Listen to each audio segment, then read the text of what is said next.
You put a lot of energy at work, you're neglecting your family and your children. You put a lot of energy in your family and children, you're neglecting your work. You have an opinion, it's too masculine. There's no way to keep everybody happy. Ladies, forget about it, do your own thing. And as we say in Greece, whoever likes us, and that's the end of it. Welcome back to Project Cargo Professionals, the podcast that takes you inside the heavy lift business, produced in partnership with Varamar. This time, we're in Greece. Tough job, but somebody has to do it. To meet Elisabeth Cosmatos, CEO of Cosmatos Group and President of the Heavy Lift Group. We talk about how she turned English into a strategic advantage, reinvented her family firm, and why Project Cargo in Greece is less about the plan and more about how fast you adapt. Let's get into it. We're here in Thessaloniki. Did I say it right? Perfect. Elisabeth, can you introduce yourself? Thank you so much for having me, and it's a pleasure to have you here in Thessaloniki.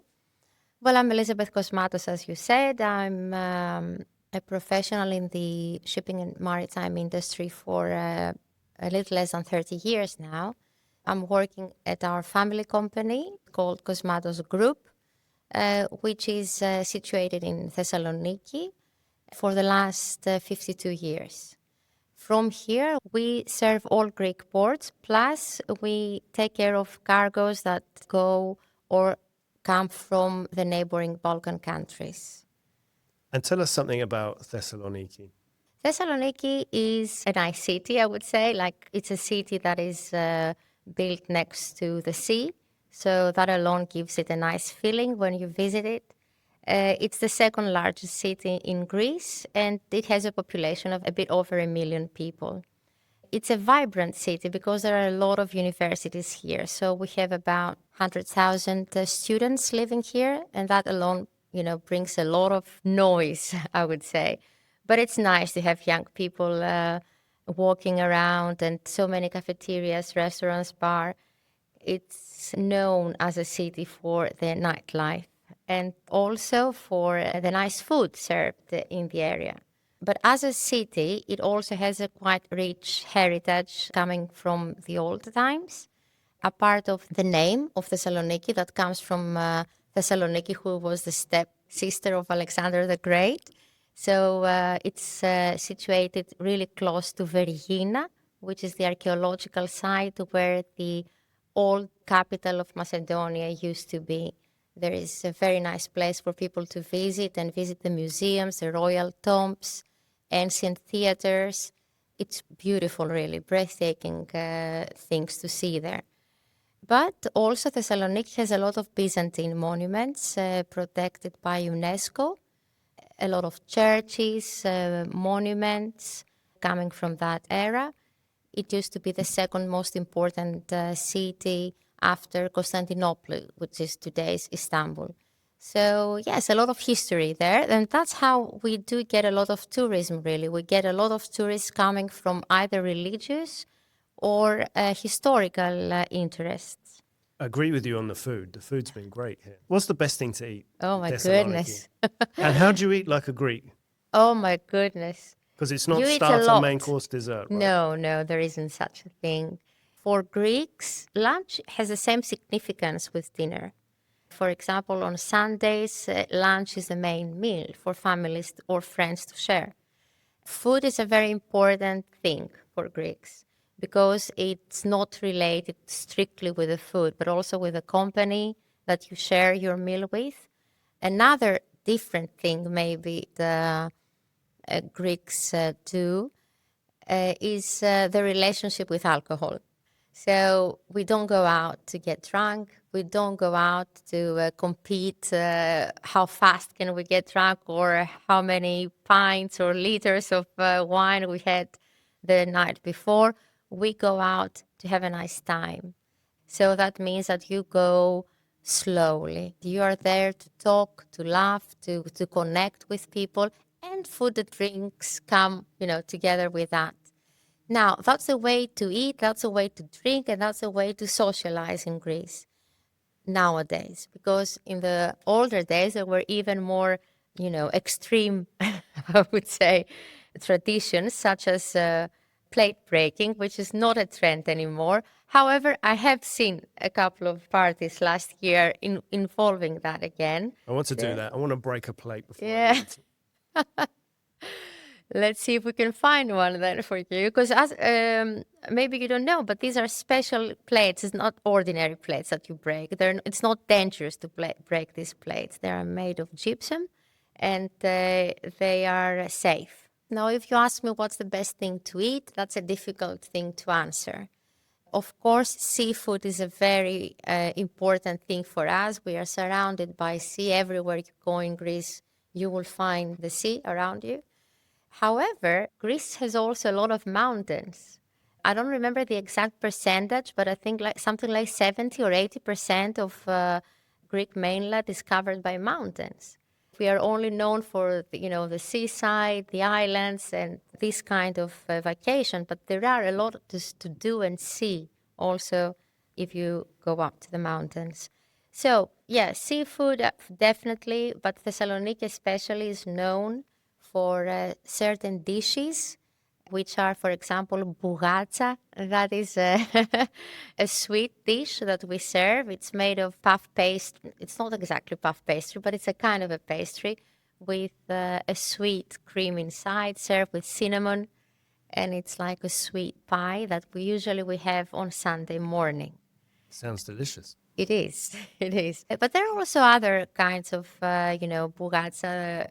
And again, that's a big dispute between Athens and Thessaloniki. Thessaloniki serves a lot of varieties of bougatsa, whereas in Athens, they only have sweet and savory cheese or cream. In Thessaloniki, you can find spinach, we can find mincemeat, you can find different kinds. Anyhow, eating in Thessaloniki, it's a serious business. So if you are on a strict diet, it's not a good choice.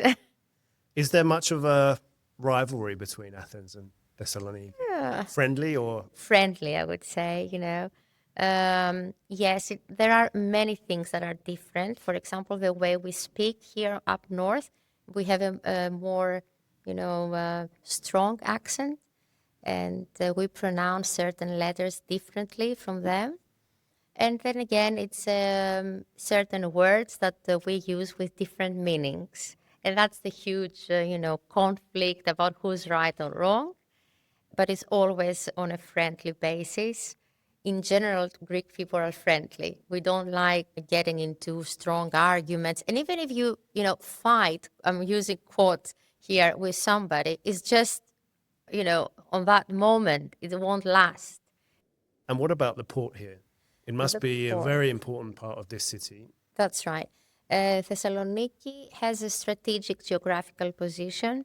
The port is located right in the city center of the city, which is also very nice.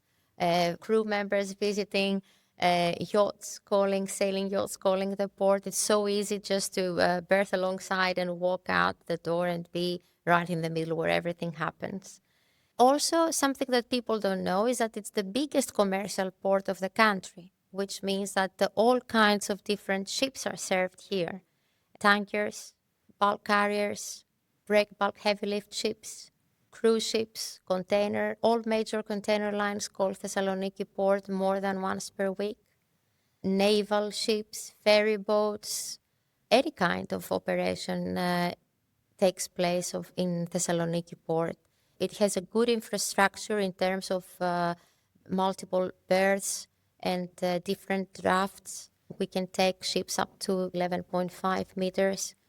Everything is in this area. Whereas Piraeus, for example, which is the well-known port of Greece, only serves ro-ros, cruise ships, and ferry boats, and nothing else, containers even. And also the big advantage of Thessaloniki is that it's a free zone. And that gives a huge advantage for all the traffic that goes in transit, for example, to the Balkan countries. That's a very big part of the volume that's being handled in Thessaloniki. So good infrastructure, I would say, like even for heavy lifts, if we're getting into that area, there are two shore cranes of 112 tons each.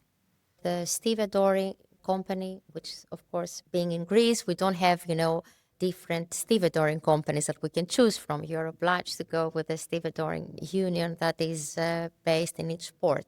So in Thessaloniki, stevedores have nowadays a good experience in handling different cargoes, and that can be from steel bars, for example, or steel coils up to bulk cargoes or windmills, for example, or any kind of oversized cargo has been handled in Thessaloniki. The other big advantage, I would say, is the connection with the train, rail connection, connecting Greece with Sofia in Bulgaria. There is a dry port of Thessaloniki port in Sofia, in Nice, Serbia, and also in Skopje, North Macedonia. That's mostly containerized volume that's being transported by rail. So I believe that for these reasons alone, Thessaloniki is quite an important port for the country, but also for us as Cosmatos being our home port. If we just take today, we had 2 ships serving break bulk cargo, OG cargo, plus a cruise ship today. I saw on the way. Yeah. I saw the cruise ship. A container ship also. And we have also regular volume of steel coils. And all this is in the same day. That's pretty exciting because you're never bored, you know. There's always something new to learn and new to do. It's not a business repeating itself. What was it like growing up here? How's the city changed? Oh, yes, it's changed for sure. It's changed in terms of being more, multinational, I would say. We have a lot of people who are not Greeks and live in Greece now. But also, you know, society, economy has grown, society has grown. It's a different story from back in the late 70s until now, right? Maybe it was also a safer place to live back then. Because I remember myself being a kid here and we had no mobile phones and we were just using the bus to go around and it was pretty safe. And it's still a very safe city, Thessaloniki. I mean, you can still go out until late in the night. I can go out alone, I mean, being a woman and walk at 3 o'clock in the morning and I don't feel afraid to do that. Of course, there are always areas to avoid, as in any other city. But in general, I wouldn't say that Thessaloniki is a threat to anyone who wants to spend, a holiday or visit. It's quite safe. I mean, I trust my own children to go out alone and come back almost midnight now. So, yeah. They'll push that. A Churchill quote I read, and he wrote, "Plans are useless, but planning is indispensable, especially in Greece." So what's it like doing Project Cargo in Greece? Fascinating. I would say, because I deal with many people, right? Not only Greeks, but from everywhere in the world. Yeah. So I know that this is not only a Greek issue, but it's an issue that you can find everywhere in the world when it comes to project cargo logistics. Because there is always a plan, but it's rarely followed to the fullest. Definitely we plan about it and we can start planning like even 2 years ahead of it. And along the way, things will change, most probably due to change in the dimensions of the cargo. Because when you start talking about it, it's just seeing if it's feasible, how much would it cost if I build it in India, in China, in Brazil, and then ship it there. You know, it's all trying, to see how it's going to happen, how it's going to actually work.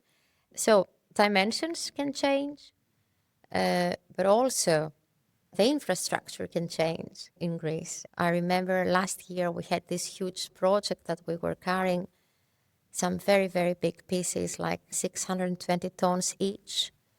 If I'm remembering well, like 8 meters.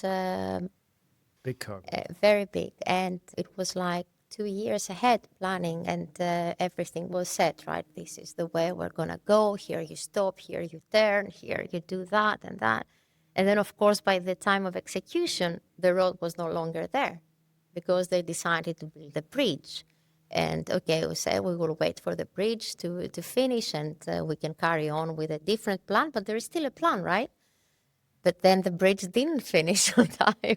So yet you have to find plan C, not even plan B. Yeah. But, that's also something that I know that all of us in the project cargo logistics complain about, but I'm sure that everybody deep down, they love it too, because you're constantly on your toes trying to find solution on spot sometimes.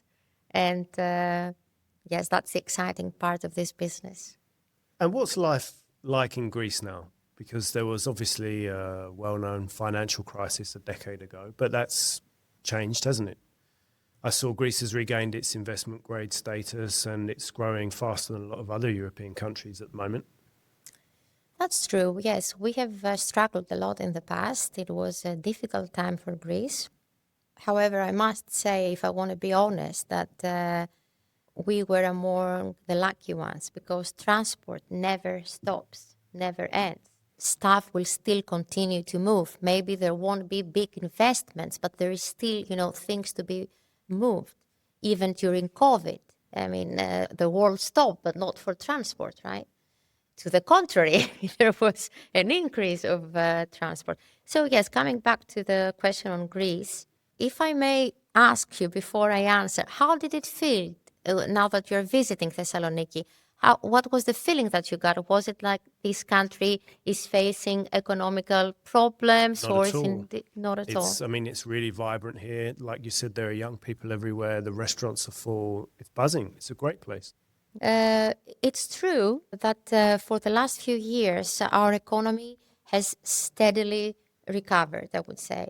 There were specific industries that helped and contributed to this result, which, of course, it's tourism and shipping for Greece, but also infrastructure investments.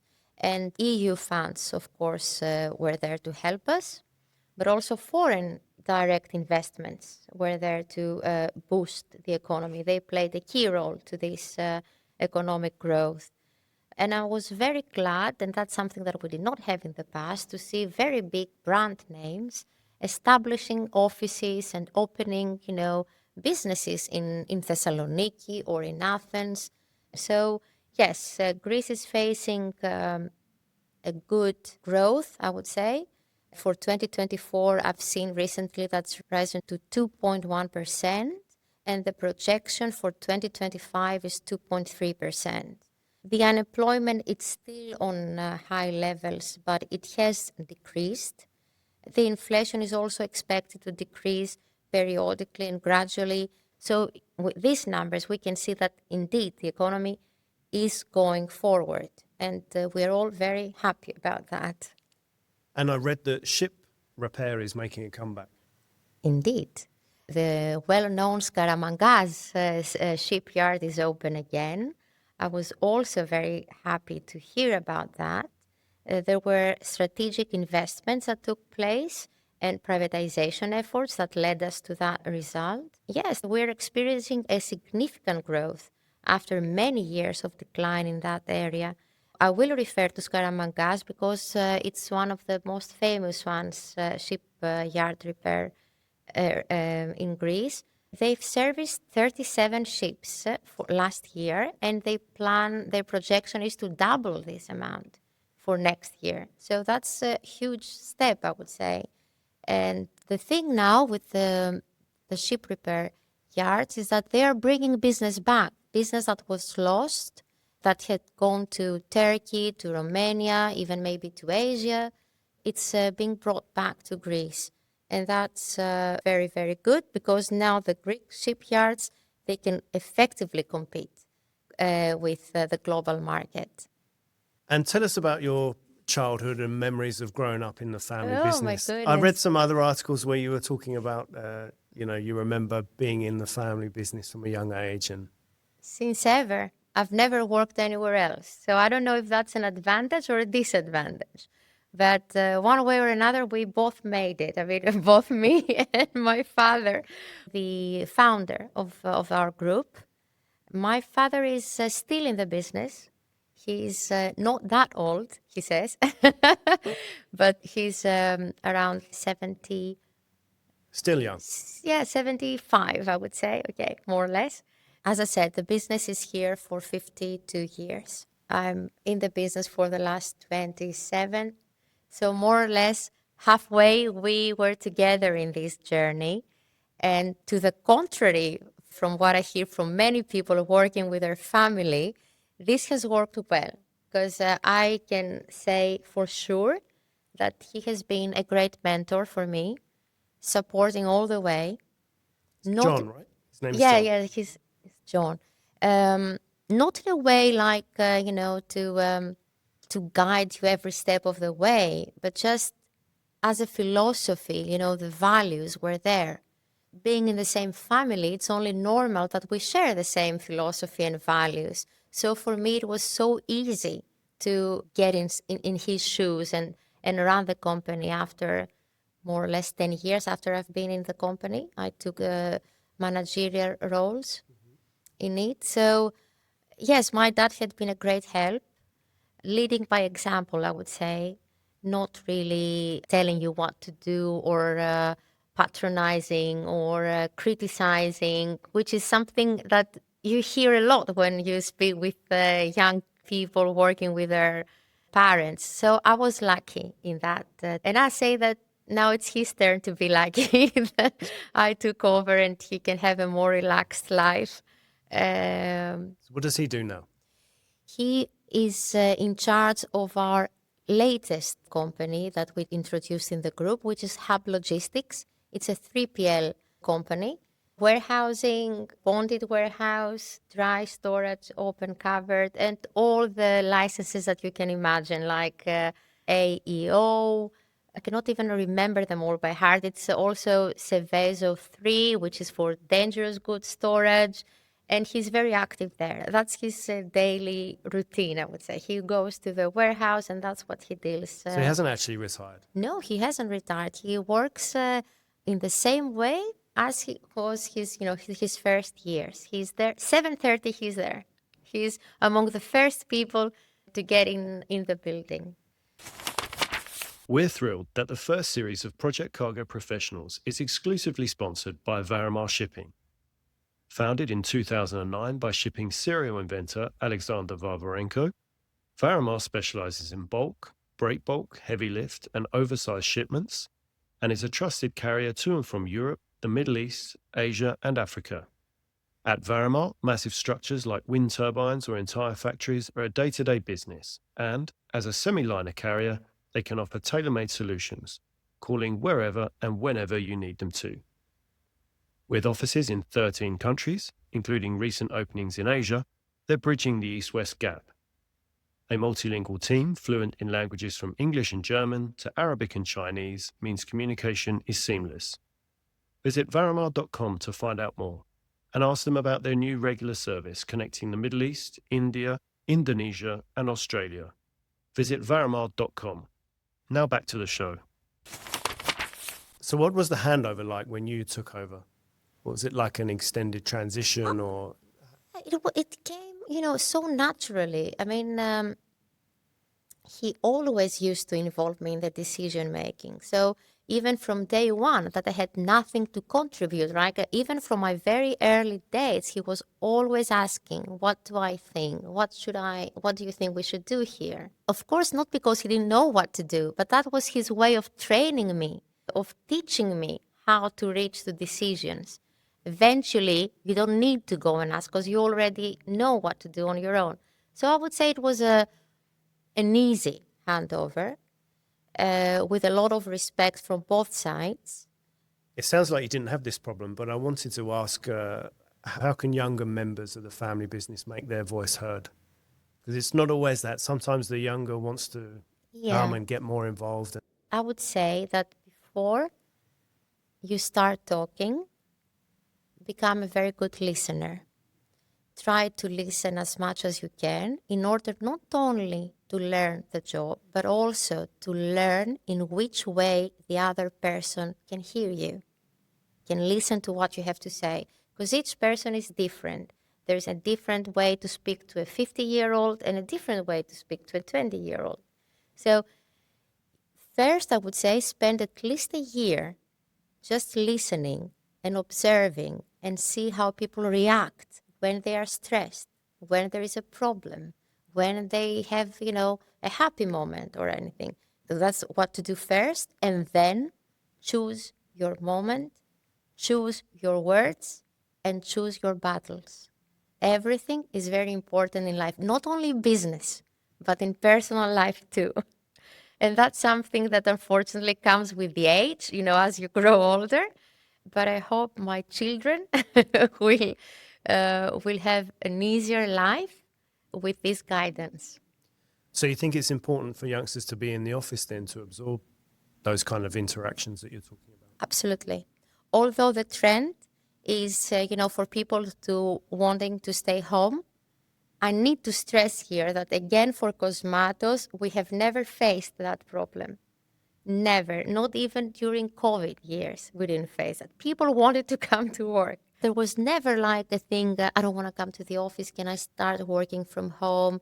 Because, our business is so alive, it changes practically every maybe 10 minutes because you just all of a sudden you receive a phone call and there is a problem somewhere. That's the way it goes. But definitely, if I was at a younger age, maybe, definitely there was no second thought about it. I would like to be there, listen to what everybody has to say. We go back to the same thing I said before, like study what everything that you hear. It's knowledge for you, knowledge that you cannot gain in any university, in any So college. valuable, isn't it? It's irreplaceable. Yes, Yeah. definitely. Now you remind me of a funny story, if I may say. When I started working at my father's work, right? So people might think that, okay, she has an advantage, right? She's like half a step ahead. So what do you think was my first job?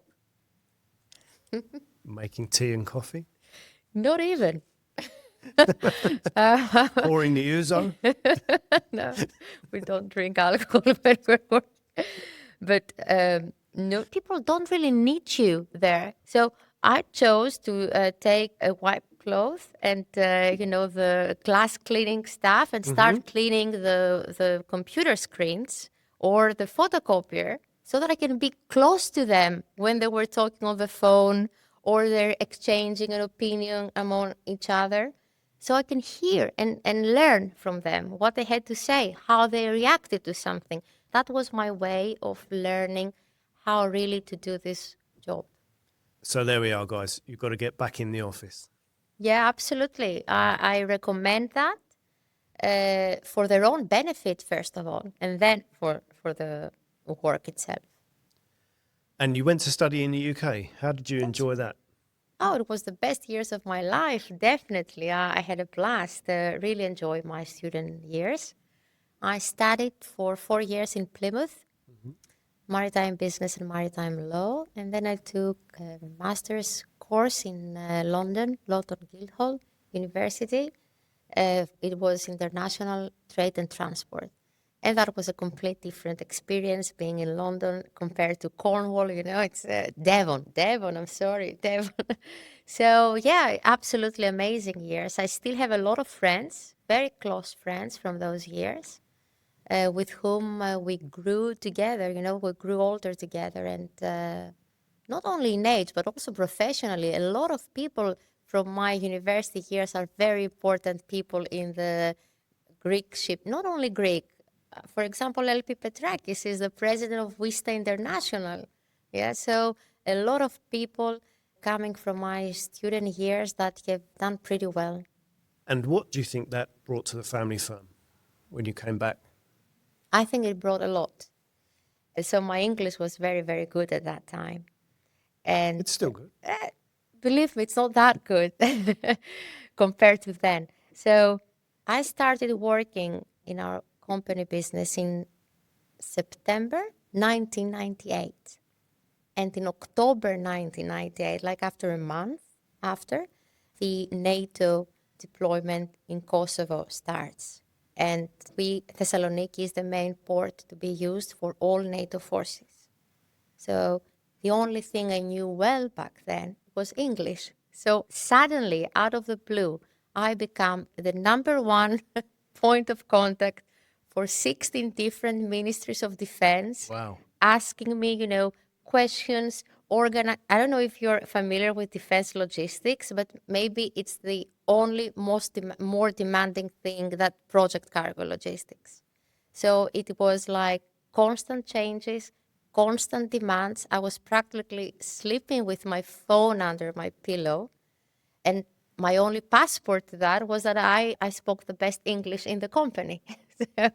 So all of a sudden, everybody asks for Elisabeth to sort things out, to organize something, even from, the berthing, discharge, dangerous goods in general, trucks, trains.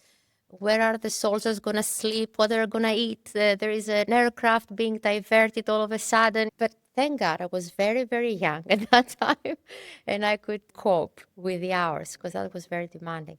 So a part of English, which was just a parenthesis here, it also brought the academic approach, I would say, brought value to the family company because it gave our services, the way we approach our business development, a different perspective. So after the chaotic, I would say, years of NATO movements, and thank God it was over. So right after that, it was extremely boring for me to become a ship agent. And let's, organize the discharge of wood or something.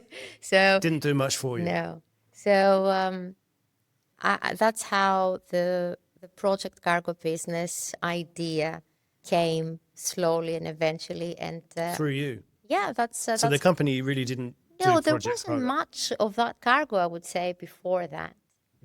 in this region. Yes, exactly. Or if it was quite limited. You couldn't even say that I have a team dedicated doing that or something. So business development, traveling abroad, networking, meeting people, making our brand and our name known. That all happened since then. And that's the new, I think, addition that I brought to the company, that there was somebody to do that. What's the hardest thing you've had to overcome in life? Oh, my goodness. Yeah, life hasn't been always a sunshine. I'm like an ordinary person, like everybody, I would say. So I think that the biggest challenge that I faced was being self-employed, running an important business, a demanding business, but also being a single mom of two from a very, very early age, like 3 and 6 years old at that time. So trying to, tough. it was extremely tough. It was among the toughest periods of my life. But you just need to, you know, get along. That's it. Carry on, do your best. It's like project cargo. Find a solution. Find a solution. Well, when it comes to kids, it's not so easy because they answer back. Yeah, I would say that it's a general philosophy for me. You stick to the problem until it's solved. You don't hide it under the carpet. You don't find an easy way out. If there is a job to be done, you do it.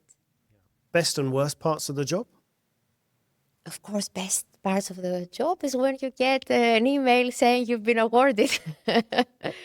But yeah, a part of that, one of the things that I really, really enjoy is to be on the ground, with the rest of the team and follow an operation and see in real life what you've been talking about for months. I really like exploring new destinations and new ways to approach business. And we have a question from a listener. Hi, Elisabeth. I'm Oksana from Poland. The logistics and shipping industry has always been male-dominated. As a female leader running a successful company, have you encountered any specific challenges or cases of bias? Simple answer. Many, many challenges, and I still do. I still do face challenges such as this. So it doesn't matter how high you reach, how established you are in your company, your country, your industry. There's always a challenge to be faced. I wish there was a different answer to this, and we could say that, in 2025, there's no talk about that anymore. There shouldn't be a discussion about that anymore. But I see it every day that this is not the case. I have fought many battles to be here. And especially for the Greek culture, it's difficult to be a woman in this industry. So I would say that it's important. Don't give up. Don't hide yourself. Always have an opinion, despite the fact that when women have an opinion and they express it, you are either bossy, you are opinionated. So there's always something to be said. And that's a lesson that I learned from a quite young age. Back then I was fighting even greater battles for the specific issue of gender equality or inequality, if we want to be accurate. But yes, the lesson I learned was that I will move on despite what people say, because regardless of what you do as a woman, regardless if you choose to go right or if you choose to go left, there is always something to be said. Always. There is no right way to do things. So choosing just simple and everyday examples. You put a lot of energy at work, you're neglecting your family and your children. You put a lot of energy in your family and children, you're neglecting your work. You're too feminine, you shouldn't be too feminine. You have an opinion, it's too masculine. There's no way to keep everybody happy. So just, ladies, forget about it, do your own thing. And as we say in Greece, whoever likes us, and that's the end of it. We can live even if not everybody likes us. Do you get the sense that Greece is better or worse, or do you think this is everywhere still? No, I don't think that it's the same everywhere. It still exists, but not in the same level. I mean, in Greece, you still have a lot of old-fashioned, mentalities. Although, Greece is in the European Union for more than 50 years now, which brings us to a much better place in terms of growth, development, the society and everything. But still, social perceptions and cultural norms are still quite back. And I'm still facing that kind of things. It's not easy for a man in this industry to, listen, to do what a woman is telling him to do. I can bring examples if you want. Please. It's not that far. It was I remember the first windmill park that was going to be built, the first ever in North Macedonia. Siemens was building a windmill park, and we as Cosmatos were working for a company named Boldship at that time, now it's DSV, as their local agents. So Siemens was a pretty tough player because they were very, very strict manuals of how to handle everything. There was an SOP for everything. I mean, even about the way you breathe next to their cargo, right? Very, very demanding. And it was also the first windmill parts of Siemens to be handled in Thessaloniki port. So the stevedores were not acquainted with that cargo. They didn't know how to actually handle it because there was also a specific way to enter into the nacelle and hook. And there was a procedure to that. So we were given like huge piles of manuals that the stevedores were supposed to read and know how to do it.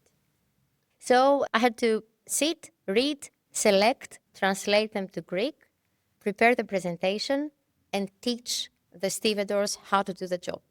So I did all the way a part of presenting the presentation that I actually made, because there was no way that there were going to be like 20, 30 stevedores sitting down and listening to me telling them what to do and how to do it. And that's just a typical example, because even now, providers, for example, trackers, old-fashioned style, macho, industry players, they still prefer that the words are given to them by a man instead of a woman. And yeah, it happens. I can live with it. I mean, at the end of the day, I want the job to be done. saying that, I must admit that the biggest percentage of our clientele is sitting in Europe. I've never faced such a problem with people coming from other European countries. Maybe it's a local thing, and maybe it's how much you can take from same nationality woman telling you what to do. And maybe even Greeks were easier for them to accept a German lady telling them something, how to do it. And yeah, it's definitely an issue, but we try to find ways to deliver the good outcome that we must deliver to our client. At the end of the day, that's something that we are here to do. And lastly, I know you're heavily involved in the heavy lift group. Tell us a bit about THLG and your involvement. THLG is my hobby. I fell in love with THLG when I was still just a member.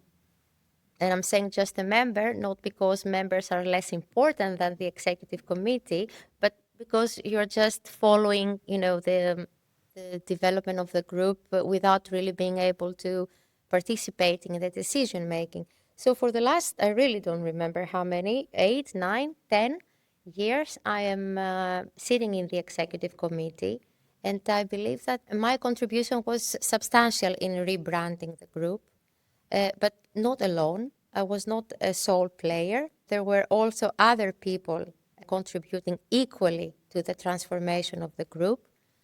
It's a hobby because it's something that I do it voluntarily. I'm not getting paid to do it. And I must admit that in certain moments, it has taken more of my time than my business, because rebranding a network is not an easy thing to do.